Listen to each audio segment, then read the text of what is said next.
반갑습니다. 경계고 17기 2학년 학생 여러분. 저는 4개 국어학원에서 경계고를 전문으로 담당하고 있는 강사 박정희입니다. 제가 여러분들 선배 14기부터 이제 경계고 수업을 들어갔고, 그 다음에 본격적으로 이제 내신까지 맡게 된 건 16기 여러분들 선배부터인데, 이제 여러분들 1학기 지나고 이게 1학기 때 시험 범위는 거의 문학이었죠. 지나고 이제 2학기 들어왔는데, 그래서 2학기를 어떻게 또 준비를 해야 되고 어떤 방향을 가지고 공부를 해야 되는지, 그 다음에 시험의 경향들은 또 어떤지, 그것에 따라서 또 여러분들은 어떤 방식으로 또 준비를 하고 해야 되는지에 대해서 궁금할 것 같아서 쌤이 이 자리에 섰습니다. 본격적으로 한번 이 출제 어떤 경향들을 보면서 얘기를 좀 나눠줄게요. 자, 봅시다. 보면 작년 2학기 중간 기준으로 보자면 이제 그 시험의 영역은 크게 두 가지예요. 그러니까 1학기는 여러분들 그 문학 중심이었다고 한다면 아마 이제 학교에서 다 공지가 됐는데, 2학기는 여러분들 독서 중심이라고 보시면 돼요. 거기에다가 공안 있죠. 수능국의 출제 어휘가 같이 플러스가 되면서 들어가는 거고. 근데 작년 기준으로 했을 때는 교과서에 있는 독서 지문이 들어가지는 않았습니다. 즉 전체가 85%의 독서가 고3 기출이었어요. 그러니까 고3 모의고사 평가원, 그 다음에 수능 기출들이 시험 범위에 들어갔었는데, 이번에는 들으니까 이제 교과서 부분도 같이 독서 영역의 시험 범위에 들어간다고 하더라고요. 예, 그런 어떤 차이점이 있고, 그 다음에 이제 그 어휘가 또 이제 그 수능국 출제 어휘 부교재로 같이 들어가기 때문에 어휘도 사실 여러분들이 하나도 놓치면 안 되는 거죠. 그래서 시험에 그 작년에 출제가 되었던 중간고사 기준으로 출제가 되었던 시험을 보면서 같이 좀 어떤 경향을 가지고 있고 어떤 방식으로 해결을 해야 되는지, 공부를 해야 되는지 얘기를 좀 나눌게요. 자, 보면 첫 번째 가장 중요한 건 어휘입니다. 그러니까 물론 우리가 시험 범위에 가장 많은 비중을 차지하는 건 독서, 지문이긴 하지만은 사실은 어휘 한 문제 때문에 등급이 갈라지는 경우들이 상당히 많거든요. 소홀히 하다 보면. 그러니까 어휘는 최대한 다 맞는다고, 그러니까 만점을 맞는다고 생각을 하면서 여러분들이 공부를 해놔야 돼요. 다른 영역도 마찬가지지만. 그래서 그 경기고의 그 어휘 시험의 출제 경향들을 보면은 물론 수능국 출제 어휘라는 그 교재 안에서 출제가 되지만 방대하죠. 사실 일단 첫 번째 특징이 양이 상당히 방대합니다. 시험 범위가 많고 외워야 되는 부분도 많고요. 그래서 그 문제 유형들을 보면은 문제 유형 또한 좀 다양해요. 이렇게 문맥적인 의미 대체할 수 있는 것들 묻는 문제도 출제가 되고, 그 다음에 이렇게 보이듯이 어떤 모의고사에 국어 사전 정보 활용하기에 어떤 경향을 가지고 있는 그런 형태를 가지고 있는 문제들도 이렇게 출제가 됩니다. 그래서 다 뭐 적절한 것, 반여라든지 유여라든지 의미 관계하고 관련되는 문제들, 그 다음에 또 이렇게 바꿔쓰기하고 관련되는 그런 문제들이 출제가 되는데, 요 13번 같은 문제는 수능고 출제어휘가 아니라 비문학 지문에 있는 지문에서의 어떤 어휘를 가지고 이제 문제를 출제한 그런 그 문제예요. 그러니까 첫 번째는 여러분들이 수능고 출제 어휘에 있는 뜻뿐만 아니라 뜻의 어떤 구성 요소뿐만 아니라 단어에 뿐만 아니라 유의어라든지 반의어라든지 이런 관계가 설명되어 있는 부분들을 정확하게 꼼꼼하게 공부를 하고, 그 다음에 비문학 지문 세트, 그러니까 비문학 지문 안에서의 어휘를 가지고도 충분히 그 문제가 출제가 될 수 있기 때문에 머릿속에 모든 사전적인 정보들을 다 채우면서 여러분들 공부를 할 수는 없는 거잖아요. 비문학 지문 같은 경우 수능고 출제 어휘는 범위가 한정됐으니까 그게 가능하다고 하더라도 비문학 지문에서 어휘가 이렇게 뚝 떨어져서 출제가 돼버리면은 당황하게 마련이에요. 그렇기 때문에 문제를 풀어나가는 방식들을 조금 알고 있어야 되는 거죠. 예를 들면은 답이 2번인데 여기에 들어와 이제 지문에서 A 부분 밑줄 그어진 부분이 있고요. 그게 이제 들이에요, 들. 그것과 가장 가깝게 활용된 그런 선택지를 찾으라는 것인데, 그러니까 이렇게 풀어야 되는 거죠. 예를 들면은 밑줄 그어진 단어가 있으면 밑줄 그어진 단어의 앞에 단어와 성격이 가장 비슷한 것을 찾든지, 그걸로 안 되면 문장 구조를 봐야 되는 거죠. 예를 들면 여기서는 들어 앞에가 예를 이라고 해서 를이라는 목적적 조사가 들어가 있잖아요. 목적어가 들어가 있잖아요. 그런 어떤 형태적인 요소를 가지고 풀어나가는 연습들을 조금 할 수 있어야 되는 거죠. 그래야 당황하지 않고 해결을 해 나갈 수 있는 거죠. 그런 솔루션을 가지고 있어야 돼요.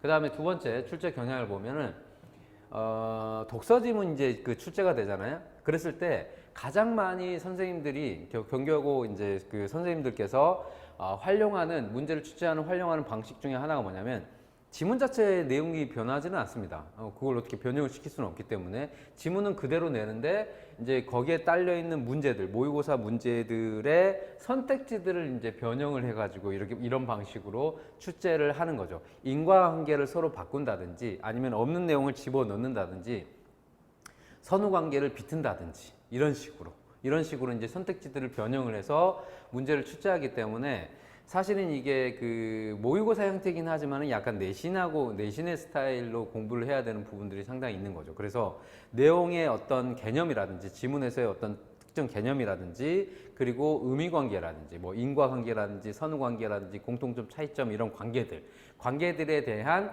정확한 정리가 된 상태에서 여러분들이 접근해서 들어가야 돼요. 단어 하나를 가지고도 함정을 만들어내기 때문에 빠지면 안 되는 거죠. 그러기 위해서는 사실 선택지 하나씩 끊어가면서 어떻게 변형이 돼서 출제가 됐는지 간파를 하고 관계를 따지면서 문제를 풀어나갈 수 있어야 되는 거죠.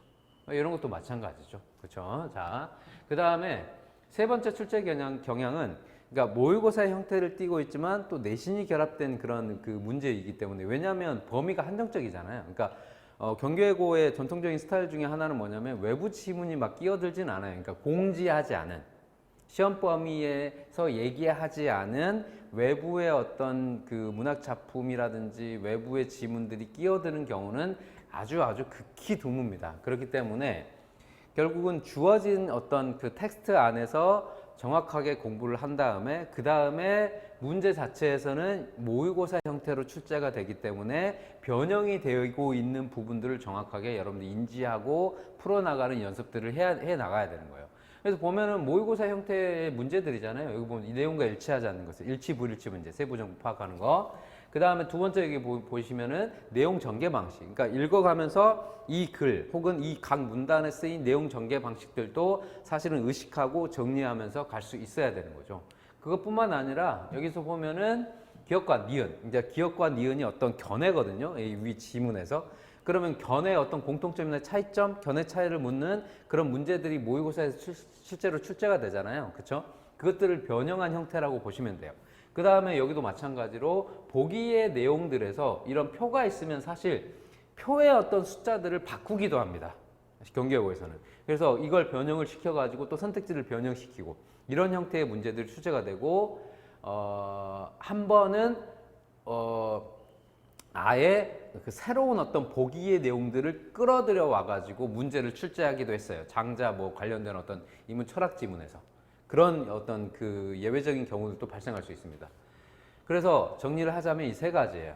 포인트는. 그러니까 2학기 때 어떤 독서를 중심으로 한 내신에서 첫 번째는 어휘, 그 다음에 독서 지문에서 선택지가 변경된다. 형태는 모의고사지만은 지문은 이 주어진 그 범위 안에 출제가 되기 때문에 그 내용들에서의 어떤 개념이나 관계들을 정확하게 인지하고 숙지한 상태에서 변형된 어떤 문제들, 모의고사가 변형된 문제들에 대한 적응력을 길러야 된다라는 거예요.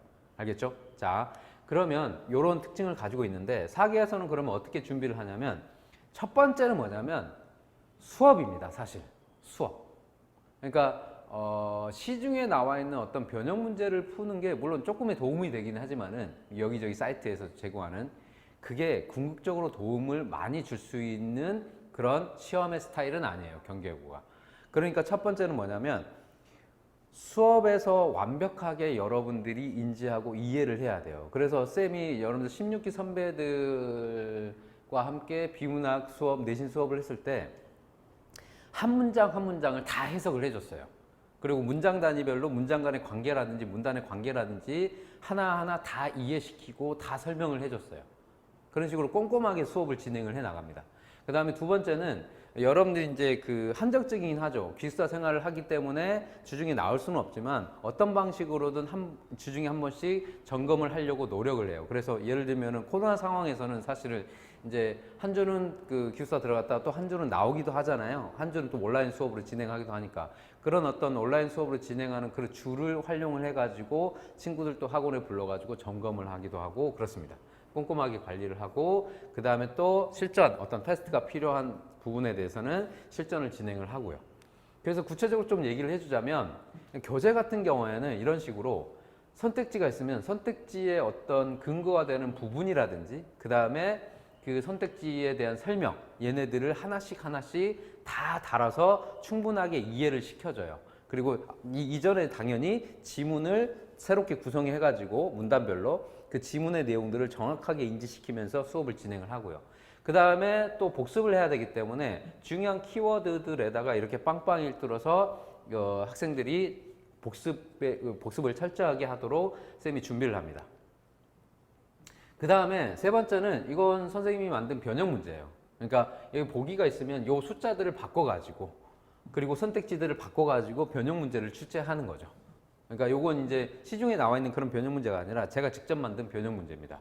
그리고 어휘 같은 경우에도 철저하게 여기 이제 수능고 출제 어휘의 이 스캔본이죠. 여기에다가 빵빵 일들어서 정확하게 공부를 하도록 하고 또 이것과 관련된 어떤 변형 문제라든지 2차적인 학습 자료를 주면서 선생님이 준비를 시켜 나가요. 이런 식으로 완벽하게 여러분들 2학기 대비가 될 수 있도록 준비를 해 나가고 있습니다. 그래서 한번 믿고 문의 한번 해보세요. 자, 쌤이 뭐 얘기했지만은 경기예고를 참 좋아합니다. 그리고 경기예고에 대한 애정이 계속 그 깊이 이제 남아 있는 상황이고 해서 그래서 이제 선배들의 말들을 들어보면 아마 알 거예요. 그 사기 학원에서 경기예고를 어떻게 생각을 하고 있고 그 다음에 어떻게 준비를 해 나가고 있고 내신 그리고 모의고사를 또 어떤 방식으로 준비를 하고 있는지 그 얘기를 한번 듣고 문의 오면 정확하게 여러분들 성적을 올리도록 하겠습니다. 네, 감사합니다. 여기까지입니다.